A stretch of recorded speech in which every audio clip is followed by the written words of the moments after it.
čo mali šikovné ručičky. Tieto myšky sa mali veľmi radi, no ešte radšej varili a vypekali.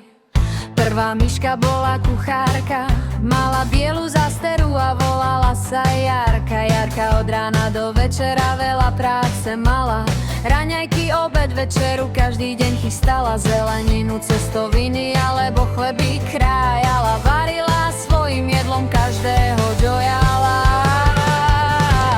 Boli dve kamarátky myšičky, čo mali šikovné ručičky. Tieto myšky sa mali veľmi radi, no ešte radšej varili a vypekali. Druhá myška bola známa pekárka, všetci známi volali ju pekárka Marka. Aby vykúzlila jedlo z múky, mala stále plné ruky. Miesila cesto na chlieb, koláče i na rožky. Valkala, plnila, piekla, až ju boleli nôžky. Najprv cesta robila všakovaké tvary, potom dávala pozor, kým sa v rúre spraví.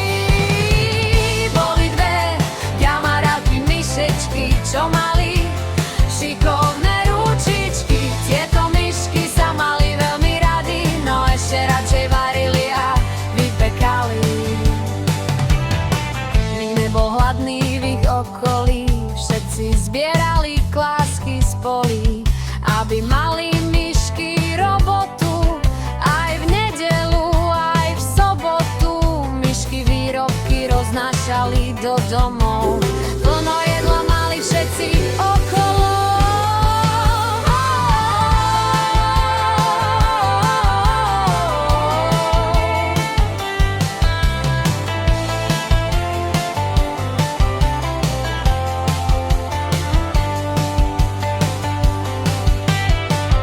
Boli dve kamarátky myšičky, čo mali šikovné ručičky. Tieto myšky sa mali veľmi radi, no ešte radšej varili a vypekali.